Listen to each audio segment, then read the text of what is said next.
కేవలం 7,999K up to 10 kgs వరకు బరువు తగ్గి అధిక బరువు నుంచి వచ్చే ప్రధాన సమస్యలను దూరం చేసుకోండి. ఆగస్టులో పెళ్లి చేసుకుంటానని గతంలో అనౌన్స్ చేసిన విశాల్ ఎంగేజ్మెంట్ తో సరిపెట్టేశాడు.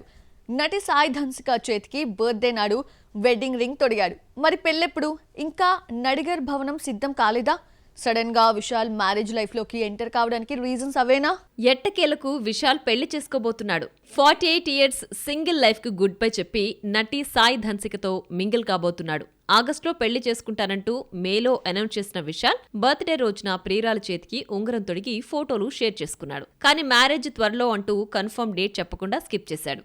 ఆగస్టు 29నే పెళ్లి చేసుకుంటామని చెప్పినప్పటికీ ముందిచ్చిన కమిట్మెంట్ వల్ల జస్ట్ ఎంగేజ్మెంట్ తో సరిపెట్టేశాడు పందెంకోడి హీరో. గతంలో తనతో నటించిన కొంతమంది హీరోయిన్లతో విశాల్ డేటింగ్ చేశాడంటూ వార్తలొచ్చాయి. రీమా సేన్, లక్ష్మీ మీనన్, వరలక్ష్మి శరత్ కుమార్ రీసెంట్లీ అభినయతో పీకల్లోతు ప్రేమలో మునిగాడంటూ గాసిప్స్ గట్టిగానే వినిపించాయి. కానీ చివరకు సాయి ధన్సిక చేతికి చిక్కాడు. నడిగర్ భవనం ఇంకా కంప్లీట్ కాకపోవడంతో పెళ్లిని పోస్ట్పోన్ చేశాడు విశాల్. గతంలో అర్జున్ రెడ్డి ఫేమ్ అనీషాతో ఎంగేజ్మెంట్ చేసుకున్న విశాల్ అప్పుడు కూడా ఆమెకు ఇదే కండిషన్ పెట్టినట్లు తెలుస్తోంది. ఏదేమైనా ఆ ప్రేమ పెళ్లి వరకు చేరలేదు.